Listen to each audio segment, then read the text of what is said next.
Ndị be anyị ekenekwanụ m unu. Anyị sị ka nkonye chiri ya zalụkwa. Anyị si ndụ mmiri ndụ azụ. Mmiri atara m azụ anwụna. Anyị dịka o si dị ya bụ Easter News 24 ka anyị si were wetara ya bụ ozi. Unu jega ịnụ ugbu a n'iru akwụkwọ gbasịta maka ya bụ ifu na anụ na-eme n'obodo nọ n'ime ya anụ nwere onwe ndị Igbo na-azọ. Anyị n'ụbọchị nke taata anụ nwanne anyị nwoke wetara ya ozi, one of the Biafran activists, and he quote, "After all the pressures by the world power, Finland government bowed to pressure as Biafran Prime Minister win more big. He has no case to answer in Finland as Nigerian government on the lawn. Christopher Musa is nowhere to be found." Hear the news in details. Alright, according to updated Makia Webeni Rakuno Bosinketa, Bastama Hebi Phenomena Finland, Diki Gabi Fabiko, Kabaro Keriati, and Ifa one night. Over to you, sir. Yeah, for the records, a lot of people have called me. Some have sent me messages asking me to explain what we mean when we say Simon Ekpa is on the verge of release. Yeah, and some have said, you guys seem to be counting down. I mean, today we hear he's coming out in 10 days' time. Another time, we say in the next 8 days, we say, why, what's happening? Yeah, the truth of the matter is, is because of the fact that our Simon Ekpa's lawyer, entered a bail application on the 26th of June. Yes, and yes, on the 26th of June, he entered a bail application for our Prime Minister because, of course, the Finnish authorities could not determine, could not confirm, and could not find any further excuses for interrogating him or for trying him. Because, of course, Simon has vigorously, intensely, and assiduously defended everything they asked him. I mean, all the so-called, accusations and counter-accusations, both from the Finnish authorities and from their Nigerian counterpart, who have continued to, deluge Finland with so many accusations against our Prime Minister. If they didn't say he was the one causing mayhem in the Southeast, they say he's the one who declares stay at home. They say he's the one who makes the Southeast ungovernable. They say he's the one who is the Prime Minister of the redeclared United States of Biafra. They said he was the one who empowered the ESN to foment trouble, Eastern Security Network, to foment trouble in the Southeast. They say he's the one who, keeps threatening the government. He's the one who's doing all the so-called videos and audios threatening the supremacy and, the oneness of Nigeria, the unity of Nigeria. He's the one who's preaching secession. He's a friend of Nnamdi Kanu. He's the one who is this, who is the one who is doing that. And of course, all this catalog of accusations that they continue to pour on our honorable Prime Minister, the Finnish authorities, no matter all the bribes, no matter all the motivations, no matter all the coded promises to Alexander Stubb and his coterie of foreign affairs ministers. Despite all the promises from the Jagaban, from Emiloko himself, despite all the promises of Finland coming to tap into the untapped mineral resources in Nigeria, despite all the oil blocks promised, they could not find anything to hold. There was no basis for actual condemnation of our Prime Minister Simon Ekpa Njoku. And of course, they now discovered that, look, we cannot continue to keep this man. Every other time they bring up an issue, you are this, you are that, they say you did that, they say you did that. Simon had vigorously, fearlessly, and with no fear of equivocation told them, I am not in any way terrorist. What I represent is a people of peaceful, who are fighting through peaceful means, of course, to achieve their aim. We are talking of a referendum that, was instituted during Nigeria's 1914 amalgamation by way back then, Lord Frederick Lugard. And of course, what was decided at that point is when they amalgamate Nigeria, and if in 100 years' time, the amalgamation seems not to be working, any region seems not to want to be part of it anymore, and any region decides to go their way, showing that the amalgamation did not, come as expected. That region is free to go. after 100 years. And ladies and gentlemen, as at 2014, it was 100 years of the amalgamation by Lord Lugard. Yes, and we all can see that, of course, the center cannot hold, and that Nigeria, has fallen apart, not because of clueless governance that have, been the bane of Nigeria, but because of the antipathy, the hatred, the pathological hatred which have been centered, directed at the Biafrans, the Southeast in particular. And so people said, no, this amalgamation of 1914 has not worked. And equally, when we consider the incidents following the 1966 coup of late Major Chukwuma Kaduna Nzogu, where the Igbos were accused of being, the progenitors of that coup, and therefore that the coup was an Igbo agenda. Of course, that coup will know ended the life of the Premier of the Northern Region, Ahmadu Bello, and then Prime Minister of Nigeria, Tafawa Balewa, and so many other people. But of course, the northern element, the northern region felt the Igbos masterminded, the accused Igbos, and of course, a pogrom, a genocide was declared on the Igbos, beginning from the north down to the southwest, down to all the regions, until finally, the head of state then, General Yakubu Gowon, declared a full-fledged civil war against the Biafrans. Of course, we all know what happened between 1966, 67, 68, 69, 70. Yes, when that war finally ended, we saw how, the Southeast, the Biafrans were almost eliminated to zero. We saw how a genocide was proclaimed against the Biafrans. We saw how, it seemed like it was a proclamation of jihad against Biafra and the Igbos. Of course, the Biafrans lost over 4 million people, including children who died because of malnutrition, including adults who died because they had no access to medication. So, ladies and gentlemen, ever since then, even after the war, which was declared as no victor, no vanquish, which the then head of state, General Yakubu Gowon, came out and said, look, Igbos, come back, we'll reintegrate you, we'll rehabilitate you, and we'll construct the destroyed, buildings, destroy the structures, we'll destroy the paraphernalia. Come back and join us. But of course, we now saw from day one, even that so-called invitation to come back, no victor, no vanquish, was mere political slogan. Yes, that was what it was. Because the first thing General Yakubu did, after taking his advice from his financial minister then, Chief Obafemi Awolowo, the first thing he did was another undercut in boxing arena. He gave a final blow, another undercut to the Biafrans, because of course, no matter how much you had in the bank, no matter what enormous resources you had, they were the Biafrans who had the bank account. The Biafrans, get my point here, the Biafrans who had the bank account were the ones who were giving with a paltry 20 pounds. If you didn't have a bank account and you didn't have any evidence that you had money anywhere, of course they let you out to die. Yes, you're on your own. But those who had an account, those who probably were working in ministries, were working in government parastatals, were working in companies or anything, who had fled because of the civil war, were asked to show their bank deposits, and of course they were giving a paltry 20 pounds. Ladies and gentlemen, unfortunately, despite this, very, very, undue and shady treatment, very unbecoming treatment, to the Igbos, to the Biafrans, the shortchanging of the Biafrans after the slogan by the head of state there, General Yakubu Gowon, no victor, no vanquished. These people came out of the Biafran war and they were treated like a subhuman species. They were marginalized. They were treated as a defeated people. They were made to suffer. Every effort they made, they needed to suffer. They needed to go an extra mile to survive in the so-called country called Nigeria. I mean, a country where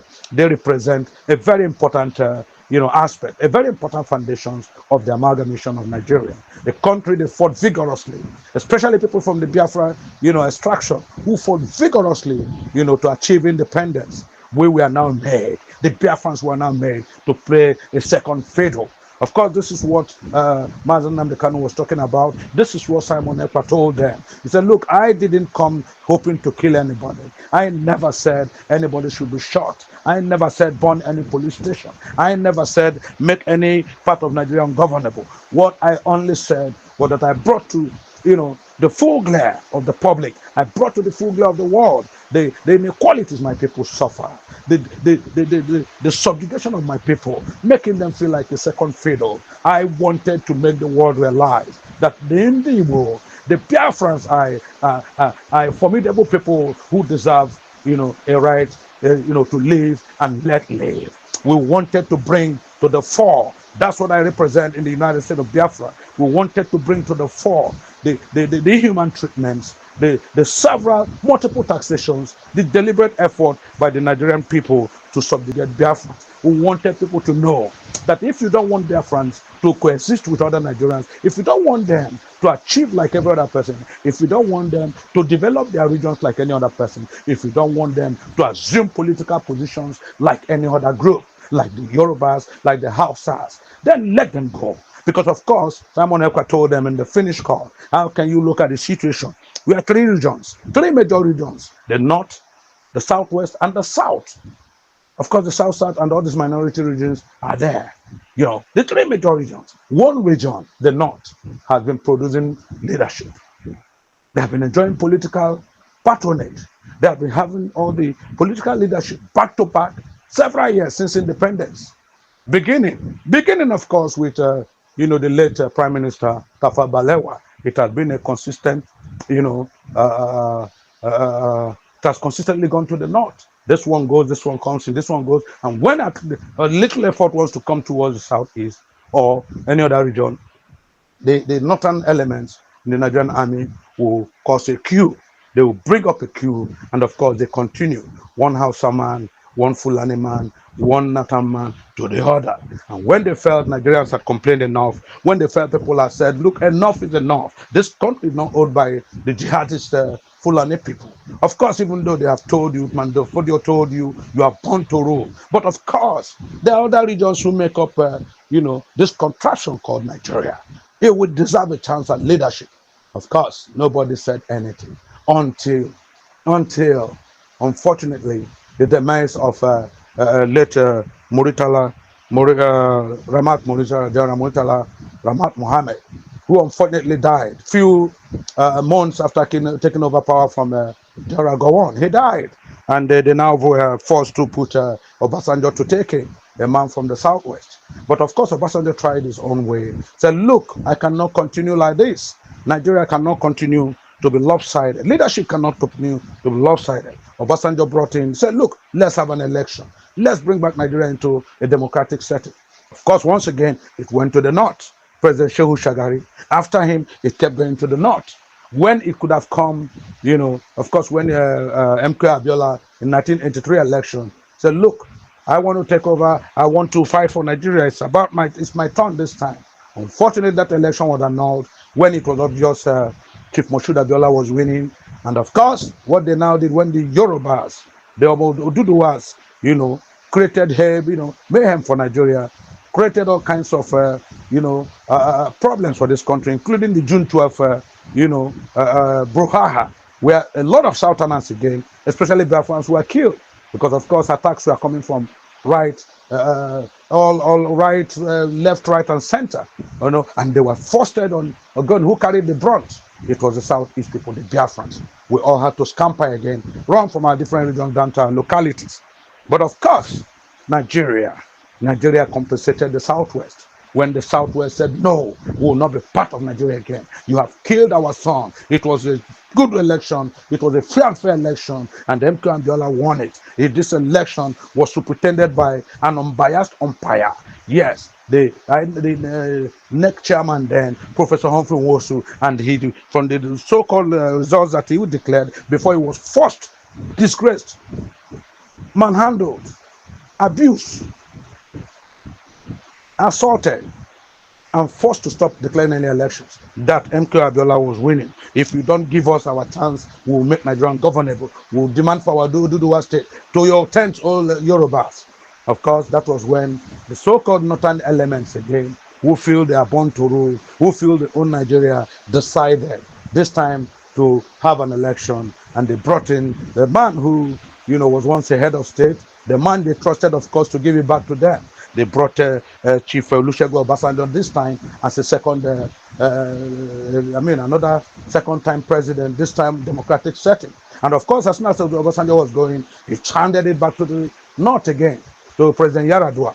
So ladies and gentlemen, Simon Ekpa told them back to back, the north, the southwest, the north, the southwest has been in charge. And when they thought the south east was complaining, when they saw the south was complaining, and the south threatened to make oil business become a problem.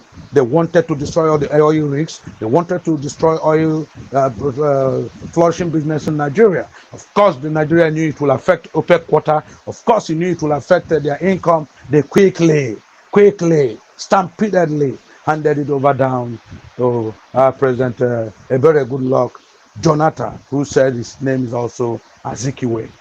Ladies and gentlemen, our Prime Minister made it clear to them, looking at all this, he gave them the full catalog, he gave them the full stories, back to back the history of Nigeria, back to back all the humiliations, all the marginalizations, all the subhuman treatments, very, very subhuman treatment they were giving the Biafran people. And so the Finnish authorities they were flabbergasted. They couldn't know what to do. How can we convict a man who has said boldly and explained boldly, giving us a narrative of how his people have been suffering? They didn't know how to tell Nigeria, look, we cannot. We have heard the story. You're giving us your own biased edition. Now we are hearing from Simon Ekpa. We are hearing from the horse's mouth. We have seen the proliferation of Biafran, secessionist protest, because of course they are treated badly, because of course they don't want it to continue like this. And so it was within this kind of confusion, within this kind of stalemate, that Simon Ekpa's lawyer stood up and entered the bail application on the 26th of June 2025. And on Finland's judicial system, ladies and gentlemen, yes, and let me say it now, since the 26th of June, if you're counting from 26th, yes, today, yeah, the 5th of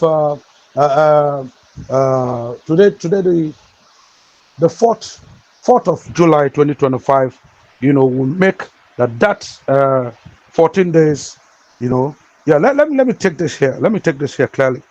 Yes, because of that application for bail on 26 June 2025, according to Finnish authorities, according to Finnish judicial system, there's a mandatory timeline of 14 days to either accept or reject a bail application.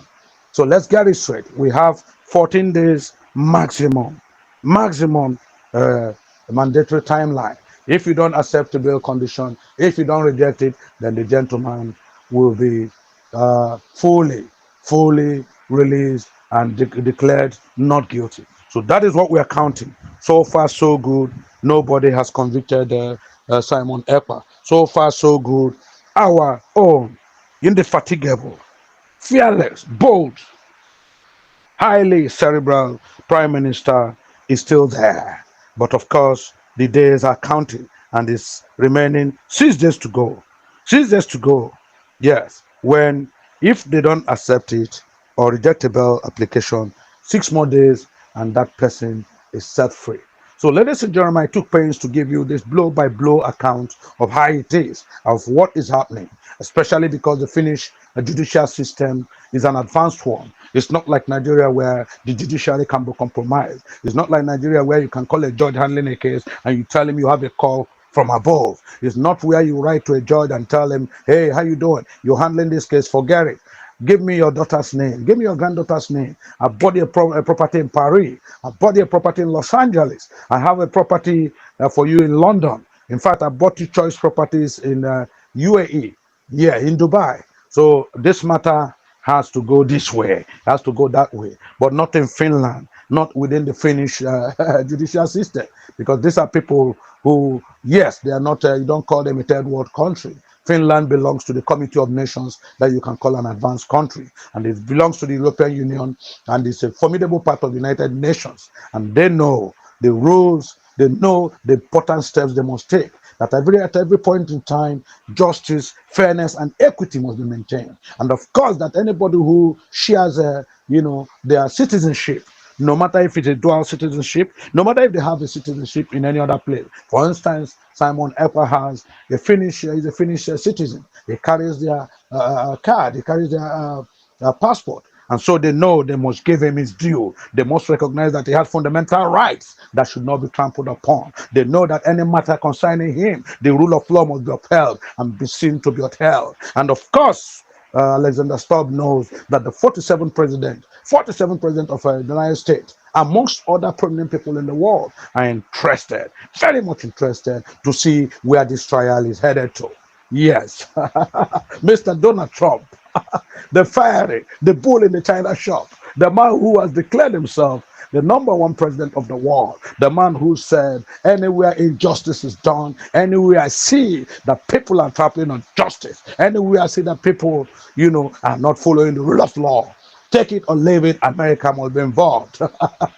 He said America must be involved. If you think it's a child's play, if you think it's a loose talk, if you think he was just teasing. Remember what happened to Iran. Of course, Iran and Israel were having their confrontations. They were having their conflicts. They were fighting one another for whatever reasons that they consider worth fighting for. But of course, when Iran threatened that he was capable of using nuclear weapons, he was going to resort to nuclear weapons. And Israel discovered, that, of course, we may not be able to get these people who can't get their nuclear warheads, who can't really reduce their, nuclear capability and capacity. What did they do? Of course, they pay condemn the United States, and of course, the 47th president of the United States said, "Look, leave it to me. I know what to do. We know where their nuclear heads are hidden on the mountains. We'll get it for you." Yes, we have told Iran, don't threaten nuclear action. We have told Iran, be very careful how you talk to Israel. We love Israel. And of course, we have seen that you are the aggressor. Stop all this talk about nuclear or you'll be sorry. Make peace, ceasefire, and let the world move forward. But of course, Ayatollah Khomeini felt, the Iranian super head, both spiritual and political head, felt he knew better. Of course, ladies and gentlemen, we know the aftermath. When you say no to the 47th president of America, when you say no to Donald Trump, of course, you'll be sorry. Ladies and gentlemen, in a twinkle of an eye, something that was unknown to the Iranian authority, they were hit, not just hit, all their nuclear capacities were dislodged, and it didn't know.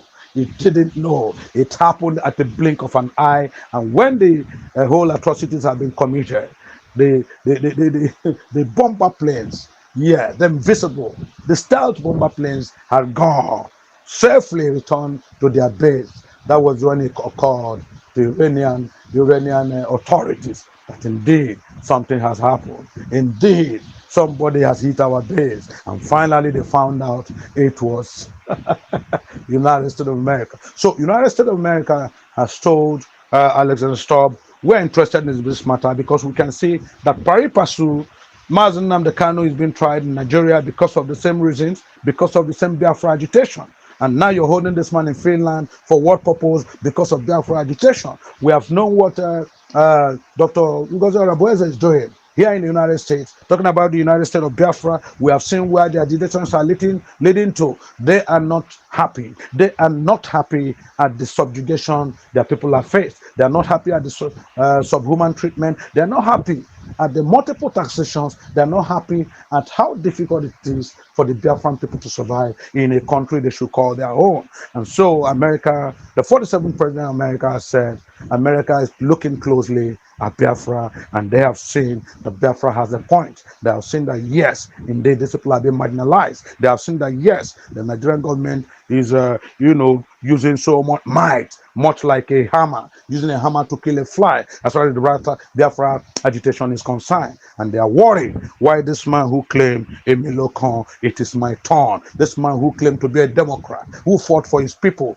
during the MKO brouhaha, this same man who operated amongst fellow secessionists, then people who call themselves, who organize the radio Kudirat, people who fought for the emancipation of the Southwest, people who fought for Duduwa Kingdom, could now come out and say, call the Biafran people, Biafra agitation and agitation by terrorists, secessionists, and organ harvesters. They said, no, we're interested in this case. And so, ladies and gentlemen, yes, it is 6 more days to go according to Finnish constitution, according to Finnish judicial system. But when an application for bail is done and the judge has not said anything, neither has accepted, neither has not accepted, when a man is tried and there's no conviction for this length of time, of course, the only other, plausible way, the only other feasible way, the next step in the right direction is a complete declaration of no guilty charge. So, ladies and gentlemen, fellow Biafrans, we should be smiling. We should be smiling. We should be celebrating in advance, because very soon, ladies and gentlemen, we'll be clinking our champagnes. Yes, champagne glasses. We'll be smelling our coffee. We'll be excited and happy because our Prime Minister, venerable Prime Minister, astute, fearless, highly energetic, and a man of the people, will be walking out free. Ladies and gentlemen, at this point, I want to let us know that a lot of people are observing that most Biafrans are not celebrating Dr. Ngozi Orabueze, the Deputy Prime Minister and currently the one in charge of the United States of Biafra.